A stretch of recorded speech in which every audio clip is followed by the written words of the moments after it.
On this episode of Road Trip Iowa, we're traveling the western stretch of Iowa's Lincoln Highway.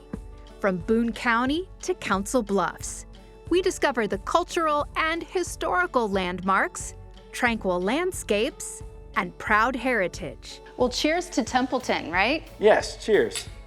Next on Road Trip Iowa. Quickstar is proud to be a part of Iowa communities across the state. Family-owned for over 50 years, we're dedicated to treating our guests, employees, and communities as we would like to be treated. Musco Lighting is an Iowa company that travels across the U.S. and to more than 125 countries to light community recreation fields, stadiums, airports, monuments, and more. While our reach is global, we're committed to our local communities. The Gilchrist Foundation, founded by Jocelyn Gilchrist, furthering the philanthropic interests of the Gilchrist family in wildlife and conservation, the arts and public broadcasting, and disaster relief.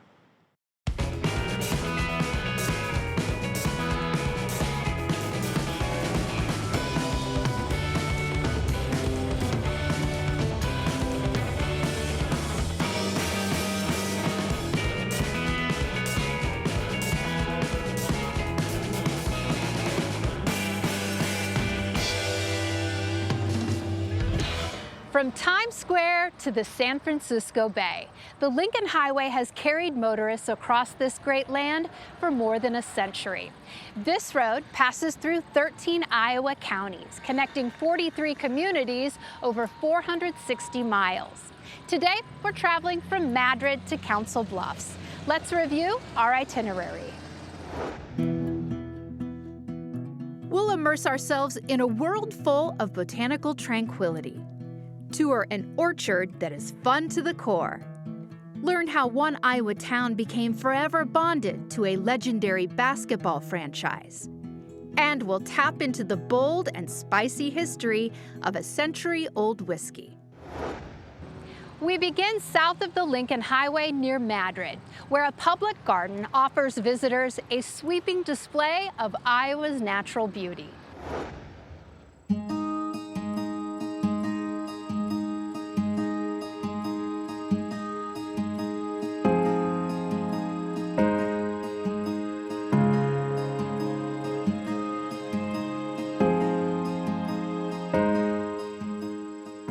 Arboritum and Gardens is a gem in Boone County.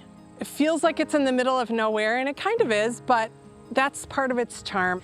And I really like that about it because you kind of feel like you're traveling to this place. And when you get here, it really is a magical place.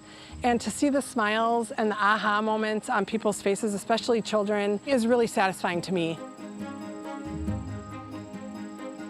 We offer exceptional experiences for people of all ages and abilities outdoors in nature. And we take that very seriously as one of our goals. We have gardens, we have tree groves, we have a wetland, we have a children's garden, we have butterfly gardens, we have a treehouse village, which has just been erected and just opened recently. That offers woodland trails and prairie trails, accessible playground area, and some other opportunities in the forest to be out in nature and be creative and just be one with nature. We have this Tunes in the Trees concert series in the summertime that draws people on Tuesday nights, and we have food trucks and people can have a picnic and they can listen to great music, usually local music from around the area, and just enjoy the outdoors with their children and families while they're having a good time listening to the performances. Thank you. Thank you. You take a nice, cool evening like tonight. I got the water behind me. I can listen to the music in front of me to listen to. It's just a nice, relaxing evening with my wife where we can sit here and enjoy the sounds of nature, the music. Oh, my darling, can we go to the Blackfoot River and cleanse our souls? Public events help us really show people what the Iowa Arboretum is all about, that we care about community and families, that we want people to have experiences in nature. We want people to be creative, and we want people to enjoy each other's company in a unique environment, and really just take in the arts and the performances and enjoy each other's company.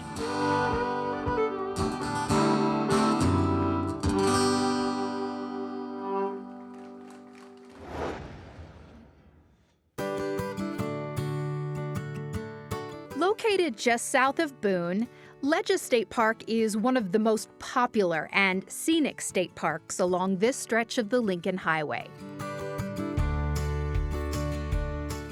Known for its dramatic sandstone cliffs and lush vegetation, Ledges offers travelers the opportunity to experience awesome hiking trails, amazing overlooks, expansive biodiversity, and an abundance of recreational activities. Ledges is a great place to visit year-round, especially in the fall, when thousands of trees explode with spectacular splashes of color.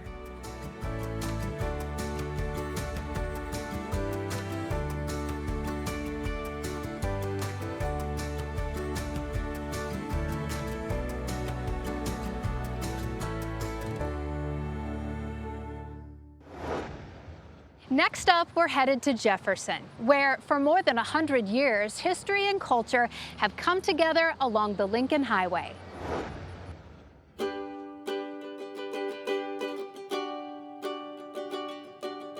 Jefferson is a small but vibrant city located directly on the Lincoln Highway.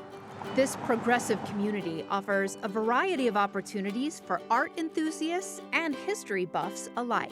We have so many things that are great experiences. It's a kind of small town, calm way of life, and get out of the big city and just be away from everything, and a little R&R. And the people here are so welcoming.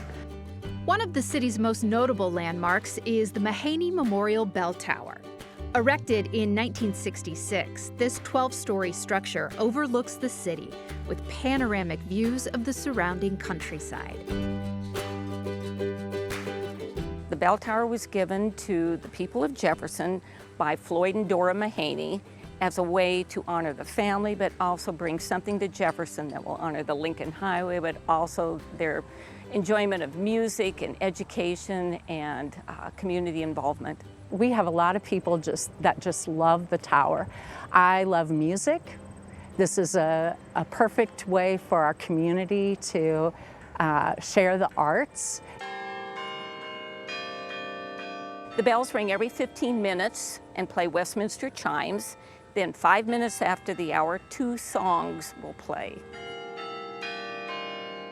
On Wednesdays throughout the summer, we have local people that we call Mahaney Maestros that volunteer to play between 12:15 and 12:30. Oh, I love the sound. This is just recognizable that, oh, I must be in Jefferson. These bells are playing. You can ride an elevator up to an observation deck. Once you're in that observation deck, it's a magical moment. There are so many things you can see.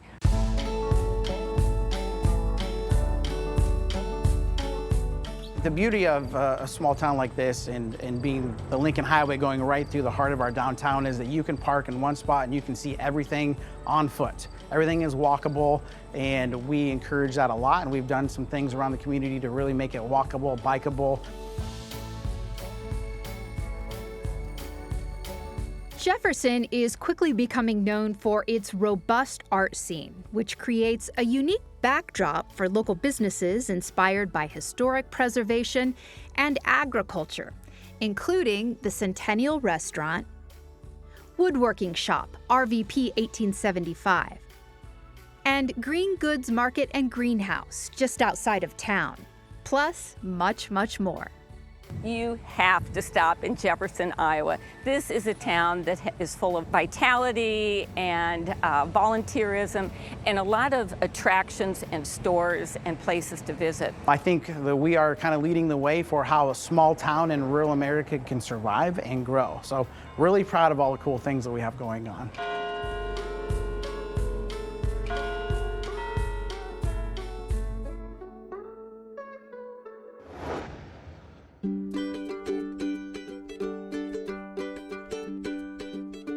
Next, we're headed west of Jefferson to a century-old orchard, where family is at the core of everything. I'm part of the fourth generation of deals to at least attempt raising apples here in Iowa. My great-grandfather came over from a farm in Illinois in 1917, loved planting apples, and that's been the one consistent thing from one generation to the next, is adding more apples. We've got 40-some acres of apples here. We make nearly 30,000 gallons of cider, fresh cider every year. We started about 10 years ago making hard cider. We also make apple pies, apple dumplings, caramel apples, apple cider donuts, anything unique and fun we can do with apples. We really try to use the opportunity to show the diversity of the fruit. Travelers can expect a full agricultural experience when visiting the orchard, including a corn maze, a kids' play area, a petting zoo, a 10-acre pumpkin patch, Christmas trees, and a field full of sunflowers and zinnias. We opened the main store in July. We raise sweet corn and tomatoes, and so once the sweet corn's ready is when we open up. We always have apples in July as well, some summer varieties, and we go through Christmas Eve. We have always tried to create a top-notch experience for anyone who comes. We're still humbled that we have so many people who come by and see us every fall, every Christmas season. So we appreciate anyone who's willing to stop by and help them kind of see a unique part of Iowa agriculture.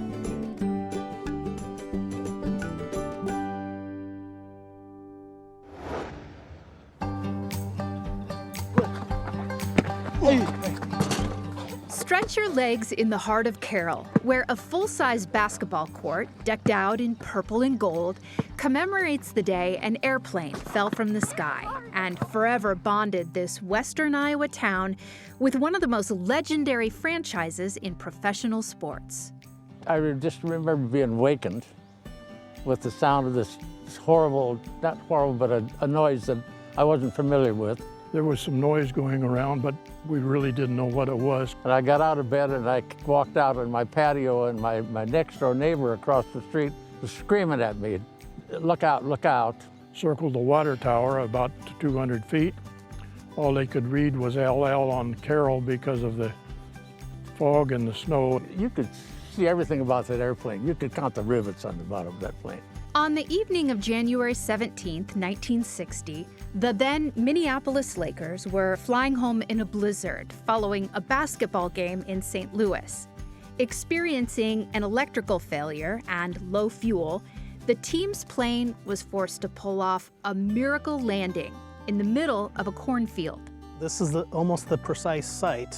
Touchdown, it came in from the south, and it flew around the town at least 9 times.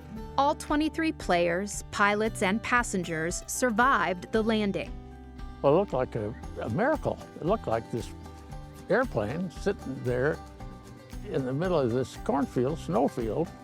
The only place where the corn was down, the only black area there in miles around, and he found it. He had the Holy Spirit working with him that night. The team returned home by bus the next day, and the plane was flown out a few days later. Carroll, Iowa has a lot to do with the NBA. If the Lakers had not survived and Carroll didn't come to the aid, it would have been down to 7 teams. There were only 8 teams in 1960. In 2010, the now Los Angeles Lakers donated $25,000 to build this court to commemorate the 50th anniversary of the miracle landing. Well, ribbon cutting that's pretty exciting. We had the people from the Lakers here. Yeah, we had a perfect day in September, did a flyover. We had a few, Tommy Hawkins made a great speech, and he kissed the court. It was a fun day. It was a lot of people here, and did the ribbon cutting, and the DC-3 went over just at the right time. Today, travelers can visit this historic site and shoot some hoops on the exact spot where Carroll residents came to the aid of the NBA. It's very well known in the community. It's one of the pieces of history that every town would like to have that has a good ending. Makes me feel really good about Carroll, Iowa.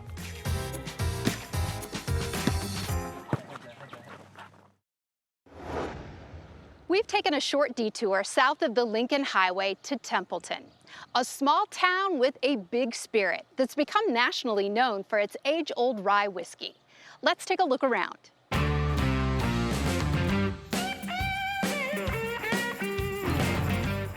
We're here in the visitor center, more specifically the museum, where we kind of really dig into the history and everything behind Templeton, the town, and the people, and the whiskey. This place is amazing. There is a lot here. What is the story of Templeton?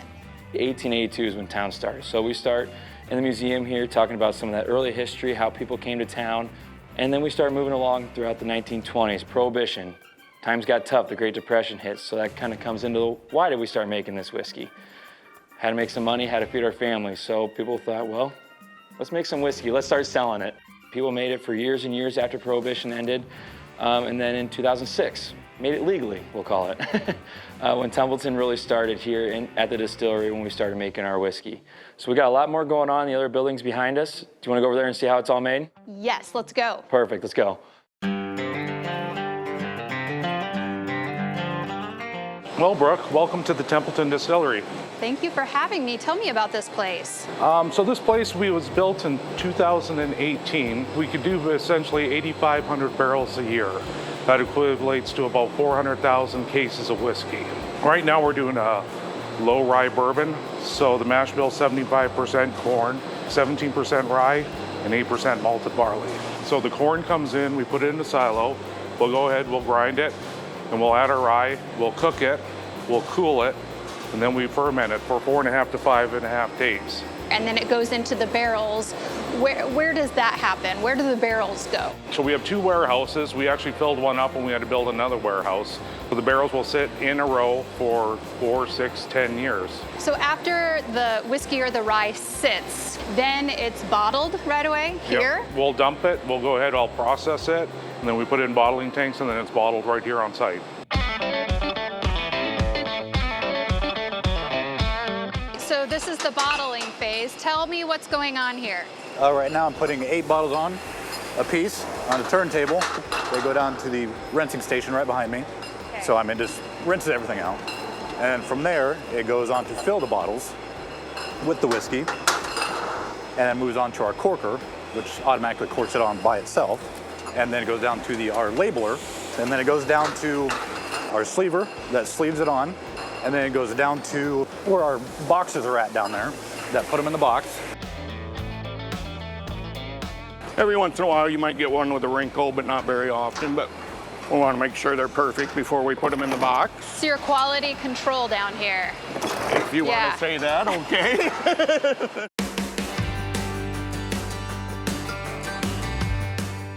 Brooke, well, welcome to our tasting room. Thank you. This is where we end our tours, so we can try a few different whiskeys here. We will start with our Templeton Rye 6-year Town Reserve. Only confined here in Templeton, was aged right here in Templeton. We can start with it here now. First, take a little smell. And kind of get a little bit of the rye spice coming out, a little bit of the sweetness coming off the nose. Then we can go ahead and take a sip out of it. Here you should get a little bit of the black pepper spice flavor. A little bit of caramel, a little bit of butterscotch on the finish, really warms you up. Burns. Yeah, but you taste that caramel in this one. I always say the 2 seconds after you drink is the best flavor you'll get. Yeah. The finish really gets that nice sweetness coming out. And you get a lot of that flavor from the barrel because you get about 75% of your flavor from the barrel. It's been really fun to see your operation here, to see how it's made, how it's bottled, and how you enjoy it. It seems like it's really important bringing people here to experience it, right? Oh, absolutely. We love showing off our small town hospitality, bringing people in from all over the world to come here to try our whiskey and to show them what we have here in our little town of 360 people. Well, cheers to Templeton, right? Yes, cheers.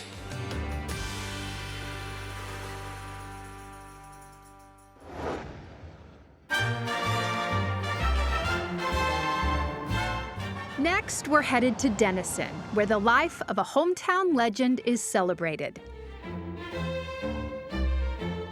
The Donna Reed Center for the Performing Arts and Heritage Museum stands as a tribute to Academy Award-winning actress Donna Reed. Known for her roles in It's a Wonderful Life, The Donna Reed Show, and so much more, It's a great stop to learn about a local entertainment icon. Housed in a historic 1914 German opera house, the center has been meticulously restored and features exhibits showcasing treasures from Donna's life as an actress.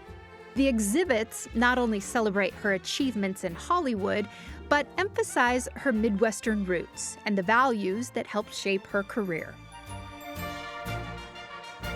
The Donna Reed Center and Heritage Museum, where her wonderful life continues to inspire locals and visitors from around the world. A vibrant cultural hub along the Lincoln Highway.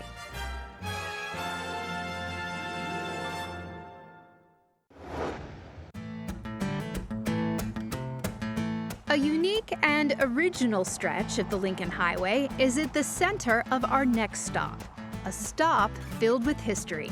We're in downtown Woodbine. We're part of the Brick Street National Register Historic District. In 1921, Woodbine's bricks were laid. When people say Woodbine, they think the Lincoln Highway and they think the longest stretch of the original bricked highway in Iowa.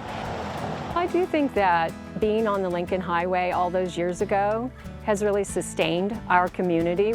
The community fell in love with those brick streets, which have become the centerpiece to the historic pride that Woodbine showcases today. But after almost a century of wear and tear, the community realized they needed some restoration. The road was in bad shape because it was designed for horses, not 80,000-pound semis. So in the early 2000s, volunteers removed, washed, and replaced the historic bricks. There's 8 inches of concrete, 2 inches of sand, and 4 inches of the brick pavement. So it's built to handle the big trucks. One thing travelers will notice is the distinctive sound it makes when the rubber meets the road. Oh yeah, it's brrrr. Woodbine's brick streets are the gateway to a town filled with other historic and cultural attractions. We understand now the importance of maintaining our historic fabric. And so Woodbine has a really strong collection or inventory of historic turn-of-the-century buildings. And over the last 15 years, we've done a lot of work to maintain and rehabilitate those buildings, so now they're full of businesses. Woodbine's Brick Street Historic District offers a unique glimpse into early 20th century small-town America, making it a must-stop for history lovers and casual road trippers alike.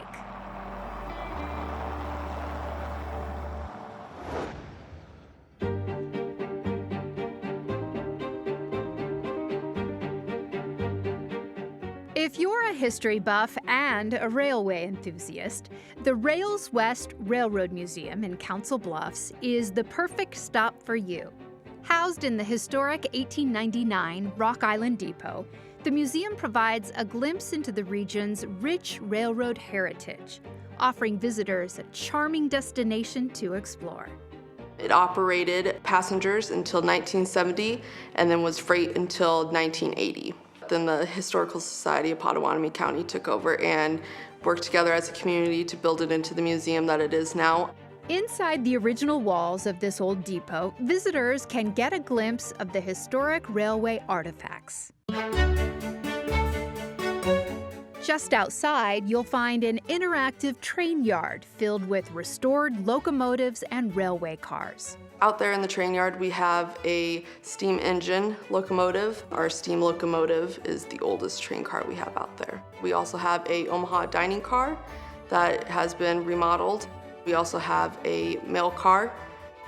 The Rails West Museum is open to the public and hosts special events and educational programs, offering visitors a first-class view of the role the railroad played in the development of the American West. From the mighty Mississippi to the Missouri River, a drive along the Lincoln Highway Heritage Byway is one of the best ways to see our state. We walk the trails and climb the cliffs at Ledges State Park. discovered a vibrant town known for its art, history, and notable landmarks, visited a museum celebrating the wonderful life of a local legend, and we journeyed across the Lincoln Highway's longest stretch of original brick street.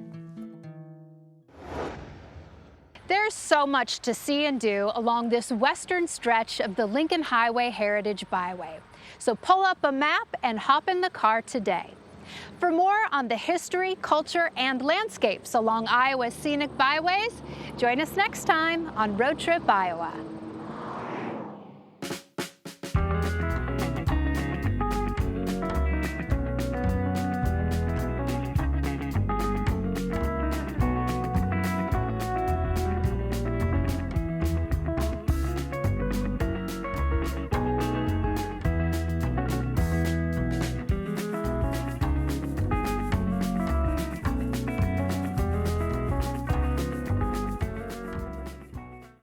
Quickstar is proud to be a part of Iowa communities across the state.